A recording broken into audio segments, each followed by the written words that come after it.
Hey everybody, Rob Greenfield here, and today I'm going to share with you some of the most easy and abundant foods to grow for those of you that are in a colder climate. So this applies to people across much of the northern United States, northern Europe, and around many climates around the world. So if that fits you and you want to grow a lot of food in your garden and have a lot of food on your table, then this is definitely the video for you.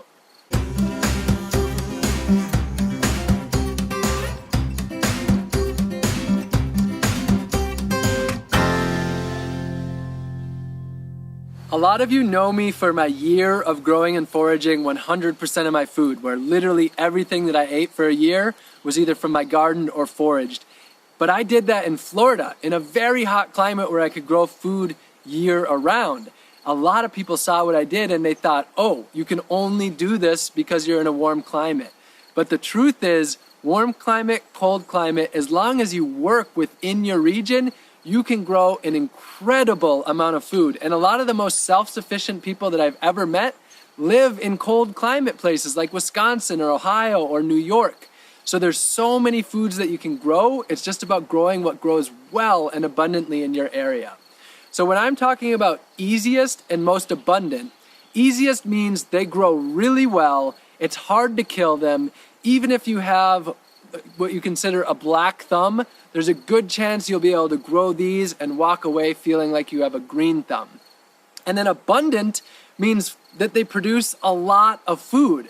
But there's a second part to that, and that is that they produce a substantial amount of food on your plate, and that they'll actually be able to fill yourself up and fill your pantry up to get through the winter.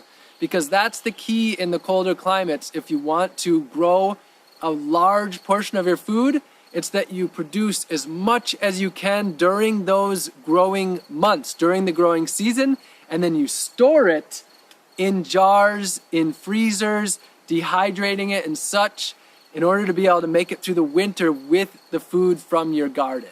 So these foods are going to help you drastically reduce the number of times that you need to go to the grocery store and drastically increase the nutrition and the abundance that you're getting straight at home or on your farm right where you are. I have to start with the potato. One thing that a lot of people have the hardest time with is calories. Now, I wanted to show you this potato in particular. It might look crazy to a lot of you, but this is a potato that has been stored in the pantry for about 6 or 7 months now. I'm in southern France, and it's mid-May, and this was put into the pantry in around October or November. So these store for a very long time. So as far as your calories go, potatoes are going to be one of the most calorie dense, producing a large bulk of your food, and they store really well. So this knocks out two really important things. And the potatoes that are left over that you don't eat, this one right here could be planted to produce more. So that is the wonderful potato. The second one I want to share with you is pumpkins, and I am in love with pumpkins. Not just the ones you see that you make jack-o'-lanterns out of. There's many different shapes, colors, and sizes of pumpkins. This is just a beautiful one at the farm that I'm staying at. Pumpkins are amazing because they store a really long time. Again, it's May, and this is from the last season, and it's just as good as can be. And you can also eat the seeds. You can eat the skin, and as a matter of fact, I will take the entire thing except the stem and blend it up into a soup. So pumpkin and different winter squashes, they provide a lot of sustenance, nutrients, and a lot of them are very easy to grow. Grow the ones that are adapted to your climate. Now, next I want to share summer squashes, so zucchini. This actually is more of a winter squash, but it looks kind of like a summer squash, so I'm using it. Now, zucchinis are truly amazing. I've traveled through Washington, through Wisconsin, through New York, all across the northern United States, and people tell me that they have so many zucchinis that they have to try to give them away, but they can't because everybody has so many of them. They get huge, you can eat them when they're giant, or you can eat them when they're small if you want them to be more tender. So zucchinis are a must for a huge amount of sustenance and being extremely easy to grow. The next one I want to talk about is beans. And beans are truly incredible. You can either eat them fresh, right off of the vine or the bush. There's pole beans and there's bush beans. You can eat them fresh. You can wait for them to dry on the vine to have dried beans like you would buy at the store, like your pinto beans or your black beans or your lentils. Or you can can them. These are canned ones, for example. And another way to store them is freezing them. So the freezer is a really great way to store food. It generally costs only a few dollars a month to run a deep chest freezer, and you can store a few 100 pounds of food. So again, one of the most important things in the colder climates is storing the abundance. Canning is one way to do that. Freezing is another. And then there's also drying as well. And then jams, I'll show those as well. There's also the pantry for things like potatoes and carrots that can store in the pantry. So there's a lot of different ways to store your food, and that's the key. Beans are very easy, very abundant, and I also want to mention peas, which are kind of my runner-up to beans, but very easy to grow for a lot of people. Some people have problems with them, and they're not nearly as filling as beans, but peas are another really great crop as well. All right, the next one is carrots. This is definitely a favorite for me, although to be honest, I just love all foods that grow really abundantly and easily. I mean, so this is a great video for me to be filming because this is my passion. But carrots. Now these carrots have been stored in boxes of sand in a cold pantry. Again, these have been stored for about 6 months. So they're not your fresh, super crisp ones, but let me give this a bite. That's still pretty crunchy, and these are about 6 months stored. Wow. It's actually, wow, they're even sweet still. Nice. Not as flavorful as some carrots that I've had, but sweet. So these can be stored. They can be canned as well. I love to make carrot juice. I mean, that's one of my favorite things. So carrots, that's an important one. And I want to mention with carrots, beets. Now, for a lot of people, beets are super easy. Some people, beets have been a challenge. So I don't necessarily consider them the most easy, but I have to mention them because they can be very abundant. For some people, they're very easy. But if you grow beets, you have to eat the greens. If you're wasting the greens, you're wasting some of the best nutrients and taste. They're one of the most incredible greens, if you ask me. They're absolutely my favorite, or one of my top favorite greens. So carrots and beets. To continue on, I want to mention a few more root vegetables, and that would be radishes and turnips. So radishes are one of the easiest foods to grow, and you can actually harvest radishes in about 30 days, the small radishes. They're one of the fastest growing crops that there are, and you can grow daikon radishes, which get really huge, and I grew a lot of daikon radish in Florida. And then turnips can be pretty easy to grow as well. They are a nice root. They go really well with potatoes and beets and carrots baked together. I love baked turnip. Living off of your garden doesn't mean living without flavor. In fact, it can mean a really delicious garden full of flavor. This food can be grown right here, and you can harvest it within moments before you're putting it on your plate. So you can get some of the most delicious foods that you'll ever eat. But I really like, in order to have that, for me, there's some key ingredients. Onions are one of them. Herbs are as well, which I'll get into pretty soon. Now, onions can be extremely easy. I want to say that you might have a hard time getting those big, giant onions that you would get at the store. That's not something that every gardener or beginner gardener will be able to get. It's more likely that you'll be able to be successful with small bulbs. And the other thing that's really one of the easiest is bunching onions, and you can eat the greens. Now you can eat the greens of all onions as well, and actually if you eat just the right amount, you get a crop of green onions and then a crop of the bulbs as well. So the smaller ones are generally easier for beginner gardeners. Another one that I want to mention is garlic. Now, garlic is super important to me. It's a wonderful medicine. It adds an incredible amount of flavor. For some people, they found garlic to be super easy. It's a little bit more of a challenging one because you plant it in the fall and then harvest it in the late spring. It sits under the snow for the winter, so that makes it not quite the easiest. It's a little more challenging, especially for beginners, but it can be pretty easy. With garlic, this is a clove. Pop that in the ground, starts to sprout, and then you've got garlic. Now, if you're not successful with the bulbs, you can grow it just for its greens, and you can get really, really productive, abundant greens out of garlic, and they're very strong. That was quite strong, just like garlic. So onions and garlic, those are also extremely important for preserving food when you're canning and adding to soups. Those really fill out the meal and add a whole lot of flavor. I want to talk to you about greens now, and greens are where you get a lot of your nutrients. They're one of the things that makes the most sense to grow locally rather than having them be shipped. They take up a huge amount of space, and they really are just one thing that does not make sense to be shipping long distance. So this is kale right here, and some of the beginner greens that are really easy would include kale, arugula, lettuce, mustard greens, Swiss chard, spinach, and amaranth. Those are 7 of the easier ones to grow. Amaranth, what's really special about that is it's often self-seeding, and once you get it going, you'll have amaranth coming back time and time again. So greens are one of the most nutrient-dense foods out there, and if you can eat greens at every meal, you have the ability to change your life if you're not eating healthy, and they make a huge difference.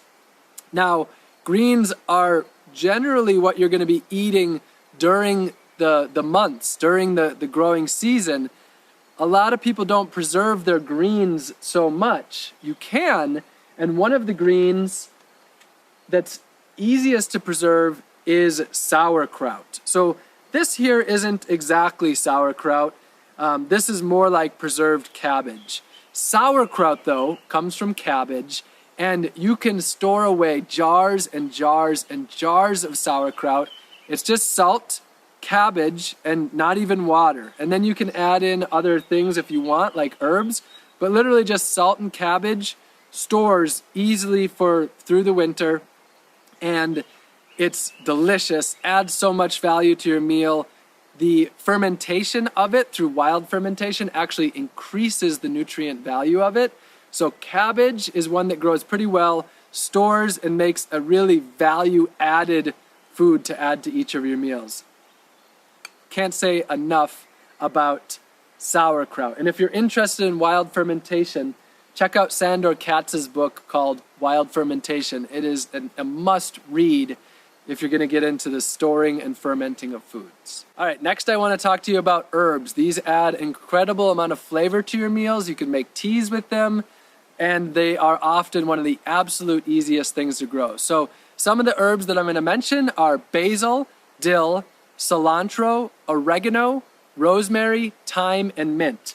Here is basil. This is being grown in a greenhouse to get it started. I want to mention one thing about basil, and that's that it likes heat. So this is more of the peak of the summer. If you try to grow this while it's cold in the beginning of the year, you're going to have a really hard time. And that's an important thing, growing the right things at the right time of the year. Now, another herb that I want to mention, this one is just, for a lot of people, it's a problem because it's so successful and it reproduces so well that it takes over a garden. So when I'm talking about easy and abundant, mint is the picture plant for that. It reproduces through these roots, and they just spread through the soil. So all you have to do is take some roots from a friend's garden, put those down, and those will produce mint. So mint is definitely one of my top recommendations, and it can end up being a problem. So if you do plant it, for me, when I was a beginner gardener, I said, any plant that becomes a problem is a friend of mine, and I still generally feel that way. One thing I want to mention about herbs, and that is some herbs grow really well from seed, like, for example, coriander, cilantro. These are really great to plant from seed. Now, on the other hand, mint is a difficult one to start from seed. So for the ones that are difficult to start from seed, I would recommend buying those as already started plants from your local nursery or another gardener or a plant sale or something of that sort. So herbs galore. There are so many. I just named 7, but there are a lot of other easy herbs to grow as well. Now I want to talk to you about fruit trees, which are totally different from a lot of these crops. Most of these are annual crops that you have to plant again and again each year. If you can invest in fruit trees, you're investing in your future. You can plant fruit trees, and now the thing is, you are investing in the future. To start getting a lot of apples might take a few years before you get your first apples, and 5 years before you start to get a lot, but you'll have apples for decades to come. So fruit trees that I recommend: apples, pears, plums, mulberries, and cherries. Those are some of the easiest ones to grow in those more northern climates. Apples can store just like this through the winter. You can freeze them. You can make jams. There's so much that you can do with your fresh fruits, and you can also just enjoy incredible amounts of them during the season. So fruit trees are definitely a must. You can plant those around the edges of the property and make use of that vertical space with fruit trees. It's starting to rain here in the garden, so I gotta cruise through these, but we're getting towards the end. Keeping along the lines with fruits, I want to mention some berries. Raspberries and blackberries generally are the easiest, and those can go crazy and become a problem for a lot of people. Blueberries, on the other hand, need acidic soil, so for a lot of people, they are not a beginner. Strawberries also can be pretty easy. However, generally, raspberries and blackberries are more abundant than strawberries. So raspberries and blackberries are my 2 biggest recommendations for berries. But I just want to say there's a lot of other ones out there. Got to mention June berries, also called Saskatoon, or service berries are a really great one as well. Right here I am holding blackberry chutney, and jams are an incredible thing to make out of your raspberries and your blackberries. You can store lots and lots of jam. So that is a really, really great thing about those berries. Okay, next thing I want to mention is tomatoes. Tomatoes grow super abundantly for so many people. And with tomatoes, you can make huge amounts of sauce. I've just realized how many times I've said huge and abundance over the last 20 minutes or so, but that's what we're talking about. Plants that produce a huge amount. I just said it again. So tomatoes, one that I absolutely recommend in abundance. At my friend's house this weekend, we just planted over 100 tomato plants for a family of 4. It's a lot of tomatoes, but tomatoes are, most people love them. Hot pepper is another one. This is something that can often grow in huge abundance and be very easy. I took 1 seed from my friend's serrano pepper plant, and that produced over 1,000 serrano peppers just from that 1 seed.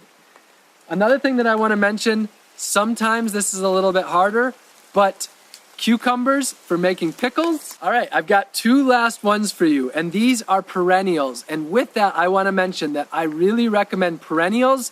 These are plants that grow for year after year after year, rather than things that you have to plant each year like carrots. So rhubarb is one of the most incredible perennials. You plant rhubarb and it'll produce for about 25 years. Really recommend rhubarb. And then lastly, we're going to finish it off with Jerusalem artichoke, also called sunchokes. And these are another one where if you don't contain them, they can spread through your garden and they can become wild as well. They produce a huge amount. I just said huge again. They produce an incredible amount of food, and they're very tasty. And I cook them basically like a potato. So there you have it. That is about 40 of my top recommendation for the easiest and most abundant foods to grow in your garden. I just want to say there's a lot more out there. I picked a lot of the common foods that people have a lot of experience with and recognize, because it's easier to get started with that rather than plants that you might never heard of, like gooseberries, which grow well in northern climates, or like moringa kale and moringa katuk and chaya, which are more southern climate. So I just want to say that I did kind of pick things that are more known, but there's a lot of unknown foods that grow extremely well. I want to say, try your best to get your seeds locally. Locally adapted seeds will grow much better in your area because they are adapted to that area. And then buying your plants from local nurseries that are using varieties that have been grown in the area for decades helps a lot. Also, for support, join a community garden. If you feel like you have a black thumb, it would be incredibly helpful to be around other people. And then also volunteer at farms and gardens. That way you can be learning and you can be helping at the same time, and the amount of knowledge that you gain by volunteering at gardens and farms is pretty priceless. I hope that this video has really inspired you to grow a lot of food this year and the years to come. Start small. Don't feel like you have to grow all 40 of these crops this year, and add on each year as you start to get better and better. I'm excited for you to get out there and start growing some of your own food. If you enjoyed this, make sure that you subscribe to the channel. Lots more to come. Comment below, and also like this to help this get out into the YouTube world and inspire more people to start growing their own food. I love you all very much, and see you again soon.